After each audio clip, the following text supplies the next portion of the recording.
nama saya Melati, jurusan farmasi dari Universitas Adapun pembahasan yang ingin saya bahas yaitu mengenai spesimen feses.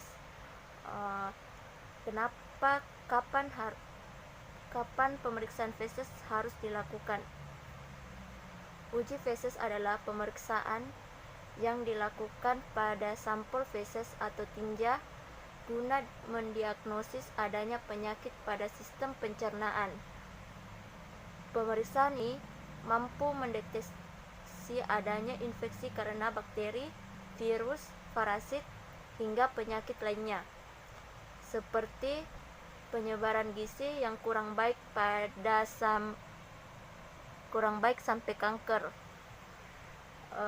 Rangkaian tes dimulai dengan pengambilan sampel tinja pasien yang disimpan dalam wadah bersih. Sampel tinja tersebut kemudian dibawa ke laboratorium guna dianalisis lebih lanjut. Sampel feses ditinjau dari konsistensi, warna, bau, juga ada atau tidaknya lendir dalam feses. Pemeriksaan. Adapun tujuan dilakukan pemeriksaan feses yaitu apabila mengalami gejala gangguan pencernaan yang tidak kunjung hilang. Gejala yang perlu diselidiki lebih lanjut antara lain: yang pertama, kram dan sakit perut; kedua, demam; yang ketiga, mual dan muntah; yang keempat, kehilangan nafsu makan; yang kelima, perut kembung berkepanjangan; yang keenam, diare selama berhari-hari; serta BAB berdarah atau berlendir. Namun masalahnya tidak semua orang yang mengalami masalah pencernaan menunjukkan tanda-tanda tersebut. Maka dari itu, tujuan pemeriksaan feses maupun kultur feses menjadi lebih luas dan mencakup orang-orang dengan kondisi berikut. Yang pertama, anak-anak, lansia, dan orang dengan sistem imun lemah yang terjangkit diare. Yang kedua, menunjukkan gejala gangguan pencernaan yang tidak membaik tanpa pengobatan. Yang ketiga, mengalami gejala gangguan pencernaan parah, dehidrasi, ketidakseimbangan elektrolit, atau komplikasi lainnya. Yang keempat, mengalami keracunan makanan yang diduga berkaitan dengan wabah atau makanan restoran yang berkontaminasi. Yang selanjutnya, mengalami masalah penyerapan zat gizi. Kondisi ini ditandai dengan adanya lemak pada feses, padahal lemak seharusnya diserap seutuhnya oleh tubuh. Yang selanjutnya, mengalami masalah pada organ atau saluran cerna. Enzim pencernaan yang terdapat pada feses perlu diperiksa untuk mengetahui fungsi organ terkait. Yang selanjutnya, memiliki resiko tinggi terkena kanker usus besar. Yang selanjutnya, terinfeksi bakteri, jamur, virus, atau parasit seperti cacing kremi. Yang selanjutnya, telah mengonsumsi makanan atau cairan yang terkontaminasi bakteri patogen, termasuk makanan mentah atau setengah matang yang berisiko.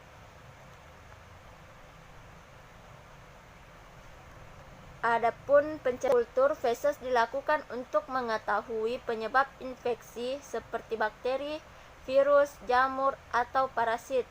Pemeriksaan feses untuk mengukur enzim trypsin atau elastase tidak dapat diandalkan seperti halnya tes keringat untuk mendeteksi fibrosis kistik. Apa yang harus saya lakukan sebelum menjalani pemeriksaan feses? Sebelum menjalani pemeriksaan, Anda akan diminta untuk menghentikan pengobatan atau konsumsi suplemen yang dapat mempengaruhi hasil tes. Beritahu dokter Anda paling tidak sejak 1-2 minggu sebelum pemeriksaan feses dilakukan. Tergantung jenis tes yang Anda jalani. Anda mungkin harus berhenti mengonsumsi obat antasida, anti diare, dan antiparasit. Penggunaan rutin obat pencahar, antibiotik, dan obat perada nyeri non-steroid, resep maupun non-resep juga perlu mengikuti anjuran ini. Selain itu, pastikan bila mengalami situasi berikut ini. Yang pertama, baru saja mengalami pemeriksaan sinar X menggunakan bahan kontras barium seperti barium enamah atau pemeriksaan saluran cerna bagian atas dan menelan barium. Pasalnya, barium adalah feses dapat mengganggu hasil tes. Baru saja berpergian dalam beberapa pekan terakhir atau bulan, terutama bila ke luar negeri. Ini membantu dokter untuk mengenali parasit, jamur, virus, atau bakteri yang mungkin menyebabkan masalah. Apabila dokter hendak menguji darah pada feses tertentu selama 2-3 hari sebelum tes. Jenis makanan yang perlu dihindari tergantung pada jenis tes yang Anda jalani. Jangan melakukan tes selama menstruasi, mengalami pendarahan aktif, atau bermasalah dengan ambien atau wasir. Jika Anda belum yakin telah sepenuhnya mempersiapkan diri untuk pemeriksaan ini, cobalah berdiskusi dengan dokter. Pemeriksaan ini membutuhkan sampel feses Anda. Berikut langkah yang dapat Anda lakukan untuk mengumpulkan sampel feses dengan aman. Yang pertama, sediakan bungkus plastik yang longgar di atas lubang toilet. Gunakan bungkus plastik ini untuk menampung feses Anda. Yang kedua, pindahkan sebagian sampel feses ke dalam sebuah wadah bersih. Yang ketiga, usahakan agar urin, air, dan tisu toilet tidak bercampur dengan feses. Selain dengan menampungnya dalam kantong plastik, Anda juga bisa menggunakan perlengkapan khusus untuk mengumpulkan sampel feses. Setelah sampel terkumpul, segera serahkan ke laboratorium. Laboratorium mempunyai daftar skor untuk menilai kondisi sampel feses. Kisaran skor bisa berbeda-beda. Oleh karena itu, Anda perlu memahami arti skor normal dari laboratorium tempat Anda memeriksa diri. Laporan dari laboratorium Anda biasanya akan memuat berapa kisaran yang mereka gunakan. Dokter juga akan mempelajari hasil tes Anda, lalu mengikatnya dengan kondisi kesehatan Anda dan faktor-faktor lainnya.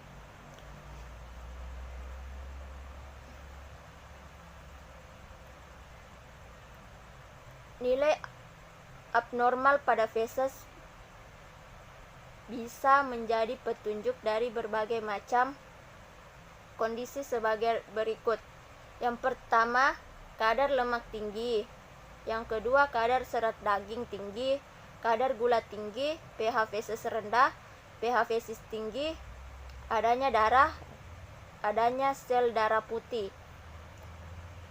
Pemeriksaan feses merupakan prosedur untuk mendeteksi berbagai gangguan sistem pencernaan melalui sampel feses. Beberapa kondisi yang sering diagnosis dengan cara ini adalah infeksi dan gangguan penyerapan zat gizi. Setelah pemeriksaan, dokter dapat menentukan masalah pencernaan yang Anda serta pilih metode untuk mengatasinya. Jika memiliki pertanyaan terkait prosedur ini, Anda dapat berkonsultasi lebih lanjut kepada dokter.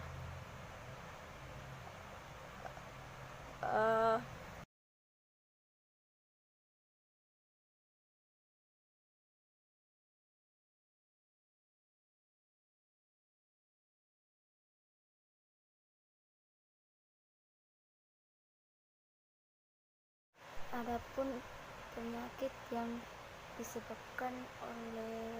dibutuhkan untuk pengecekan feses, yaitu yang pertama kanker usus. Penyakit yang biasa dibilang amat serius ini bisa dideteksi melalui cek feses, yaitu dengan melihat perubahan warna pada feses. Asalnya kanker usus bisa menyebabkan feses berubah warna menjadi merah terang atau kehitaman. Nah, bila feses terus-menerus berwarna merah dalam beberapa hari ke depan, sebaiknya segeralah memeriksa diri ke dokter.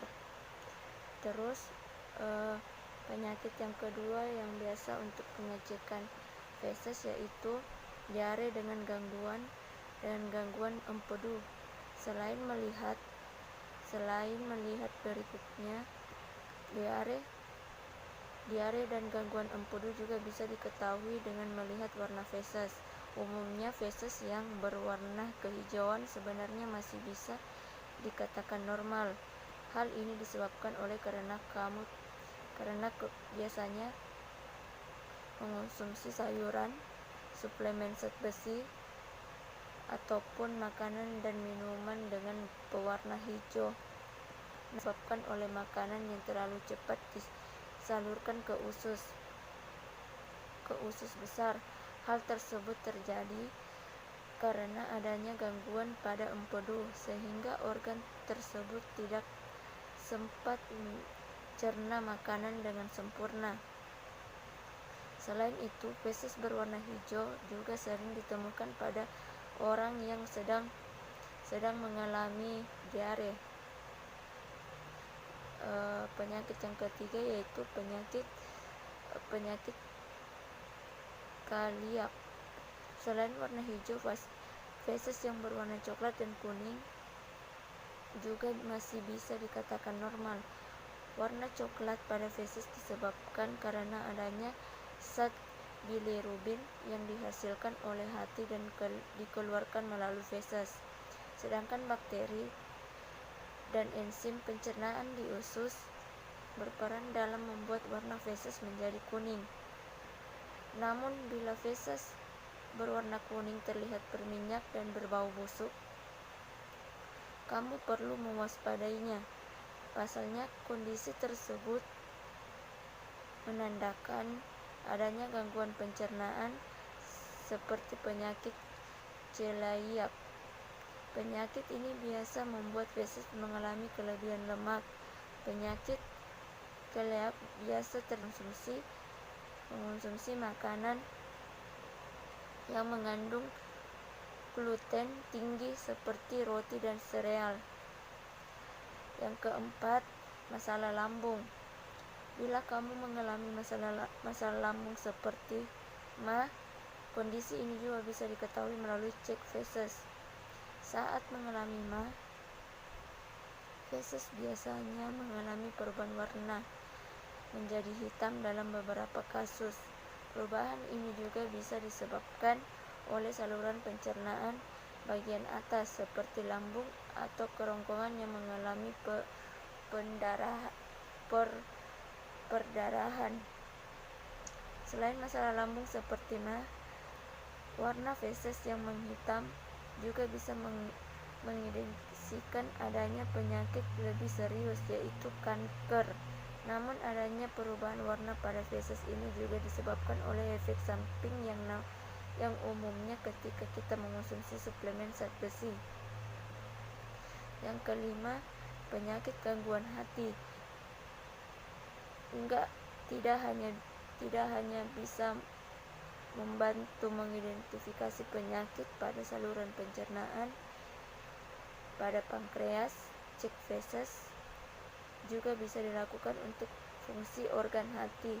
Bila feses berubah warna menjadi putih dan terlihat pucat seperti tanah liat, kondisi ini juga jadi menandakan masalah pada organ hati atau penyumbatan di saluran empedu.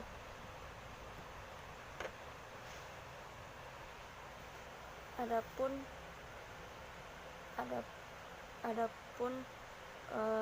cara pencegahan diare, yaitu yang pertama rajin cuci tangan, terutama sebelum dan setelah makan. Setelah menyentuh daging yang setelah makan,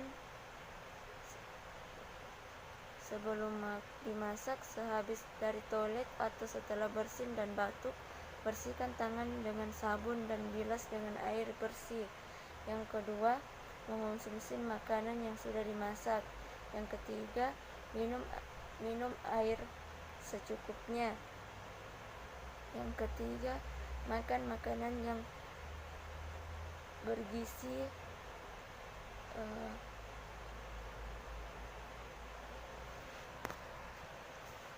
Adapun macam-macam diare, yaitu yang pertama diare akut.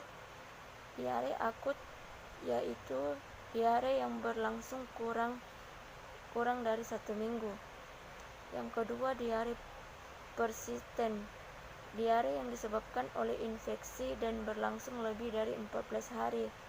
Yang ketiga, diare kronik, yaitu diare yang berlangsung lebih dari 14 hari dan bukan disebabkan oleh virus, misal karena gangguan fungsi usus dalam pencernaan dan adanya gangguan pada proses penyerapan zat di dalam tubuh. Yang keempat, disentri. Disentri yaitu diare yang disertai oleh lendir dan darah. Diare jenis ini biasanya disebabkan oleh bakteri Shigella atau parasit Entamoeba histolytica. Yang kelima, kolera.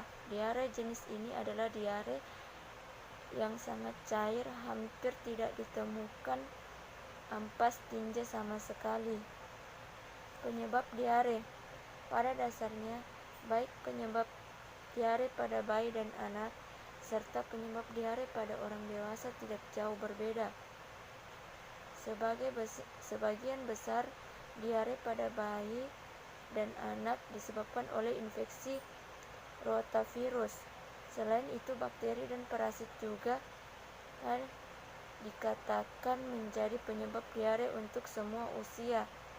Ketika beberapa organisme tersebut masuk ke dalam tubuh, maka mengganggu proses penyerapan makanan di usus halus.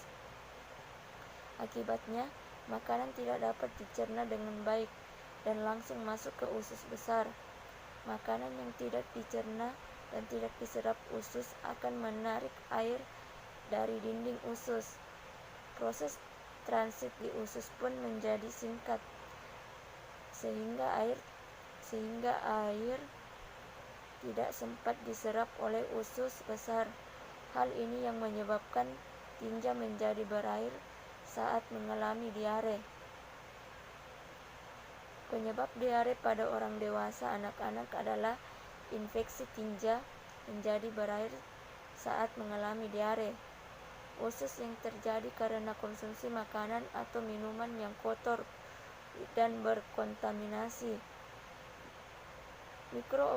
Mikroorganisme yang menjadi penyebab infeksi khusus adalah bakteri, parasit, dan virus seperti norovirus dan rotavirus.